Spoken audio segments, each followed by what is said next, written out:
بڑے جانور کے اندر جو 7 لوگ شریک ہوتے ہیں اور شریک ہو کر وہ ایک جانور کی قربانی پیش کرتے ہیں، تو یہ جو 7 شرکا ہیں ان میں سے ہر ایک انسان کے لیے یہ ضروری ہے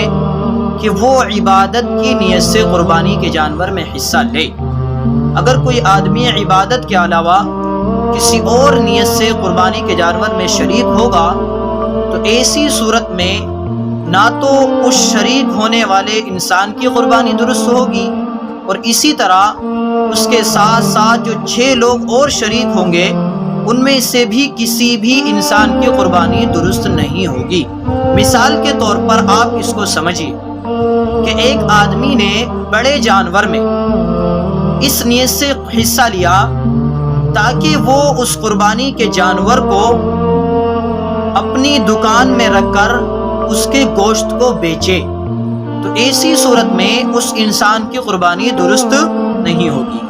لہذا اس کے ساتھ ساتھ اس کی جو دیگر شرکا ہیں 6 آدمی، ان میں سے کسی کی بھی قربانی درست نہیں ہوگی۔ اسی طرح اگر 6 آدمیوں نے قربانی کی نیت سے جانور کے اندر حصہ لیا لیکن 7ویں آدمی نے دعوت ختنے کی دعوت سے قربانی کے جانور میں حصہ لے لیا، تو اس صورت میں بھی اس آدمی کی قربانی درست نہیں ہوگی، اس کے ساتھ ساتھ دیگر شرکا کی قربانی بھی درست نہیں ہوگی۔ اسی طرح قربانی کے جانور میں یہ چیز بھی ضروری ہے کہ جو 7 آدمی قربانی کے جانور میں حصہ لے رہے ہیں ان سب کا حلال مال سے حصہ لینا یہ ضروری ہے۔ اگر کوئی آدمی حلال مال سے حصہ نہ لے اور حرام مال سے حصہ لے تو ایسی صورت میں اس آدمی کی بھی قربانی درست نہیں ہوگی، اور اس کے علاوہ جو دیگر 6 آدمی ہیں ان کی بھی قربانی درست نہیں ہوگی۔ اب اس بات کو اچھی طرح سمجھیے کہ آخر ان تمام لوگوں کی قربانی کیوں درست نہیں ہوگی۔ تو سب سے پہلی تو 2 چیز یہ ہے کہ اگر کوئی آدمی قربانی میں کے جانور میں اس نیت سے حصہ لے کہ وہ قربانی کے جانور کو بیچے گا، یا اس نیت سے حصہ لے کہ وہ ختنے کی دعوت کے نام سے حصہ لے، تو یہ دونوں صورتیں عبادت نہیں ہیں۔ قربانی کے جانور کے گوشت کو بیچنا یہ بھی عبادت نہیں، اور ختنے کی دعوت کے نام سے قربانی کے جانور میں حصہ لینا یہ بھی کوئی عبادت نہیں۔ لہذا ان دونوں صورتوں کے ساتھ اگر کوئی آدمی قربانی کے جانور میں حصہ لے گا تو 7 آدمیوں کی نیت بدل جائے گی۔ 6 آدمیوں کی نیت عبادت کی ہوگی اور 7ویں آدمی کی نیت کائیں کی ہوگی بھائی؟ وہ ایک غیر عبادت کی ہوگی۔ لہذا نیت کے یکساں نہ ہونے کی وجہ سے کسی بھی انسان کی قربانی درست نہیں ہوگی۔ اسی طرح اگر کوئی آدمی حلال مال کی جگہ حرام مال سے حصہ لیتا ہے تو حرام مال کا چونکہ وہ انسان خود بھی مالک نہیں ہوتا، جیسے کہ حرام مال مثال کے طور پر سود کا پیسہ ہو یا بیاج کا پیسہ ہو یا جوا اور سٹے کا پیسہ ہو، ان تمام صورتوں میں آدمی خود بھی ان پیسوں کا مالک نہیں ہوتا۔ ان پیسوں کا حکم یہ ہے کہ وہ ان پیسوں کو اس کے مالک تک پہنچا دیا جائے۔ لیکن اگر کوئی آدمی ان تمام چیزوں کے ذریعے پیسہ وصول کرتا ہے، چاہے سود کے ذریعے ہو چاہے جوا اور سٹے کے ذریعے ہو، اور پھر اسی پیسے کے ذریعے قربانی کے جانور میں حصہ لیتا ہے، تو اس سے اس آدمی کی قربانی درست نہیں ہوگی، اور اس کے ساتھ ساتھ دیگر شرکاء کی قربانی بھی درست نہیں ہوگی، اس لیے کہ اللہ کا ضابطہ یہ ہے کہ اللہ تعالیٰ خود بھی پاک ہے۔ ان اللہ طیب لا يقبل الا طیبا، یہ حدیث ہے کہ اللہ رب العزت خود بھی پاک ہے اور پاکیزہ مال ہی کو پسند کرتا ہے۔ لہذا اگر کوئی آدمی 2 نمبر کے مال سے قربانی کے جانور میں شریک ہوگا تو ایسے مال کو اللہ رب العزت قبول نہیں کرتا۔ لہذا جب ایک آدمی کی قربانی درست نہیں ہوگی تو بقیہ دیگر 6 شرکاء جو ہوں گے ان کی بھی قربانی درست نہیں ہوگی، کیونکہ اللہ تعالیٰ نے قرآن کریم کے اندر بھی فرمایا یا ایھا الرسل کلوا من الطیبات واعملوا صالحا، کہ اے رسولو پاکیزہ روزی استعمال کرو اور اس کے بعد نیک عمل کرو۔ اسی طرح فرمایا یا ایھا الناس کلوا من طیبات ما رزقناکم، اے لوگو تم جو ہے اللہ کے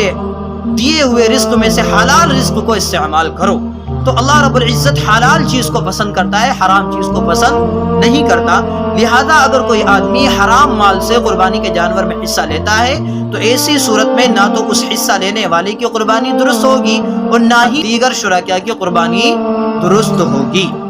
اب سوال یہ پیدا ہوتا ہے کہ یہ بات تو سمجھ میں آتی ہے کہ اگر کوئی آدمی گوشت بیچنے کی نیت سے قربانی کے جانور میں حصہ لے، یا ختنے کی دعوت کے نام سے قربانی کے جانور میں حصہ لے، یا حرام مال سے قربانی کے جانور میں حصہ لے، تو ان کی قربانی تو درست نہیں ہونی چاہیے، لیکن ان کے علاوہ دیگر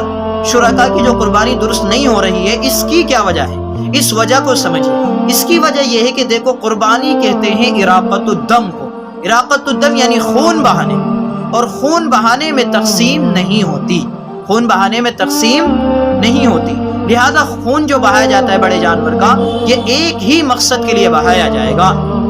لہذا وہ مقصد کیا ہونا چاہیے؟ وہ مقصد ہے عبادت، صرف عبادت کی نیت سے خون بہایا جائے گا۔ لہذا اگر کوئی انسان عبادت کی نیت نہ کرے بلکہ غیر عبادت کی نیت کر لے، جیسے کہ دعوت ختنہ کے نام پر قربانی کرے یا گوشت کو بیچنے کے نام پر قربانی کرے، تو ان دونوں صورتوں میں یہ چیز عبادت نہیں ہے۔ لہذا عبادت نہ ہونے کی وجہ سے اس آدمی کی قربانی درست نہیں ہوگی، اور اس کے ساتھ ساتھ دیگر شرکا کی قربانی بھی درست نہیں ہوگی، اس لیے کہ قربانی کہتے ہیں اراقۃ الدم یعنی خون بہانے کو، اور خون بہانے کے اندر تقسیم نہیں ہے۔ لہذا خون صرف ایک ہی مقصد کے لیے بہایا جا سکتا ہے، دو مقصد کے لیے خون نہیں بہایا جا سکتا۔ اگر دو مقصد کے لیے خون بہایا جائے گا تو ایسی صورت میں کسی بھی انسان کی قربانی درست نہیں ہوگی۔ اس کو ایک مثال سے آپ سمجھیے،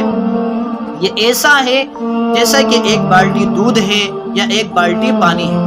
اور اس ایک بالٹی دودھ کو یا ایک بالٹی پانی کو ناپاک کرنے کے لیے ایک بالٹی پیشاب کی ضرورت نہیں پڑتی، بلکہ اگر پیشاب کا ایک قطرہ ایک بالٹی دودھ میں یا ایک بالٹی پانی میں ڈال دیا جائے گا تو بھی دودھ یا پانی ناپاک ہو جائے گا۔ اب اگر کوئی آدمی پیشاب کا ایک قطرہ دودھ کی بالٹی میں ڈال دے اور پھر یہ کہے کہ دودھ تو صرف ایک سائڈ میں پڑا ہے، تو اس حصے کو الگ کر دیا جائے، یہ ممکن نہیں ہے، کیونکہ پورا دودھ کیا ہو چکا ہے بھائی؟ ناپاک ہو چکا ہے۔ اب اگر پیشاب کا ایک قطرہ بھی دودھ کی بالٹی میں پڑ جائے گا تو اس حصے کو نکالنا یہ ممکن نہیں ہے، اسی بنیاد پر وہ پورا کا پورا دودھ کیا ہو جائے گا؟ ناپاک ہو جائے گا۔ اسی طرح یہ جو 7 آدمی قربانی کے جانور میں حصہ لیتے ہیں، اگر ان میں سے ایک آدمی کی نیت بھی صحیح نہیں ہے اور وہ غلط نیت سے قربانی کے جانور میں حصہ لے رہا ہے یا حرام مال سے حصہ لے رہا ہے، تو اس آدمی کے حصے کو الگ کرنا یہ ممکن نہیں ہے۔ لہذا جب یہ چیز ممکن نہیں ہے کہ اس آدمی کے حصے کو الگ کر دیا جائے اور 6 آدمیوں کے حصے کو الگ کر دیا جائے، اس چیز کے ناممکن ہونے کی وجہ سے لہذا اس آدمی کی قربانی بھی درست نہیں ہوگی، اور اس کے ساتھ ساتھ دیگر شرکا کی قربانی بھی درست نہیں ہوگی۔ اس لیے بڑے جانور میں قربانی کا حصہ لینے کے وقت اس چیز کا بڑا ہی خیال رکھنا چاہیے اور بڑی احتیاط سے حصہ لینا چاہیے کہ سب انسان کی جو 7 آدمی جو قربانی کے جانور میں شریک ہیں، ان 7 کی نیت بھی درست ہونی چاہیے اور ان 7 کا مال بھی حلال ہونا چاہیے۔ اب یہ کیسے پتہ چلے کہ کس آدمی کی نیت درست ہے یا کس آدمی کا مال حلال ہے؟ اس کا بہت آسان طریقہ ہے۔ اب جو آدمی آپ کے ساتھ قربانی کے جانور میں شریک ہو، آپ بآسانی اس سے یہ پوچھ سکتے ہو کہ بھئی آپ کس نیت سے قربانی کرنا چاہتے ہیں، لہذا وہ بتا دے گا فوراً۔ اگر اس کی نیت درست ہوگی تو اس کو آپ قربانی کے جانور میں شریک کر لیجئے، ورنہ اس کو قربانی کے جانور میں شریک نہ کیجیے۔ اسی طرح حرام مال کا کیسے پتہ چلے؟ تو عموماً اپنے محلے کے لوگ یا دوسرے لوگ ایک دوسرے کے حالات سے واقف ہوتے ہیں، اس لیے عموماً یہ پتہ ہوتا ہے کہ کس آدمی کا کاروبار کیسا ہے۔ اگر کسی آدمی کی آدھی آمدنی یا مکمل آمدنی حلال نہیں ہے، حرام ہے، تو ایسے آدمی کو قربانی کے جانور میں شریک نہیں کرنا چاہیے، بلکہ اس کے علاوہ کسی اور آدمی کو قربانی کے جانور میں شریک کرنا چاہیے۔ تو یہ دونوں تحقیق قربانی کرنے سے پہلے کرنی چاہیے کہ آدمی کس نیت سے قربانی کے جانور میں حصہ لے رہا ہے، یا آدمی کس مال سے قربانی کے جانور میں حصہ لے رہا ہے۔ یہ قربانی کے بڑے جانور میں حصہ لینے والوں کی ایک ذمہ داری ہے۔ اب سوال یہ پیدا ہوتا ہے کہ آخر ہم نے پوری تحقیق کی اور تحقیق کرنے کے بعد قربانی ہم نے کر دی، لیکن بعد میں ہمیں معلوم ہوا قربانی کے جانور میں ایک آدمی نے غلط نیت سے قربانی میں حصہ لیا تھا یا غلط مال سے حصہ لیا تھا، تو اب کیا ہوگا؟ دیکھیے، اس صورت میں مسئلہ تو یہی ہے کہ اس صورت میں قربانی کسی کی بھی نہیں ہو، لیکن ایسی صورت میں جب کہ انسان پوری تحقیق کے ساتھ قربانی کرے اور تحقیق کے ساتھ قربانی کرنے کے بعد بھی اگر خدا نخواستہ ایسا ہو جاتا ہے تو اللہ کی ذات سے امید رکھنی چاہیے کہ اللہ تعالیٰ اس آدمی سے کل قیامت کے دن یہ سوال نہیں کرے گا کہ تم نے قربانی کیوں نہیں کی تھی، بلکہ وہ آدمی جس کے اوپر قربانی واجب تھی اور وہ لا علمی کی وجہ سے ایسی جانور میں شریک ہو گیا کہ جس میں ایک آدمی غلط نیت سے شریک تھا، تو امید ہے کہ اللہ کی ذات اس کی پکڑ نہیں فرمائے گی۔ لیکن انسان کو بڑے جانور میں قربانی کا حصہ لینے سے پہلے اس چیز کا پوری احتیاط برتنی چاہیے کہ وہ یہ دو چیزوں کو خاص طور پر دیکھے کہ قربانی کے جانور میں حصہ لینے والوں کی نیت کیا ہے، قربانی کے جانور میں حصہ لینے والے کس مال سے حصہ لے۔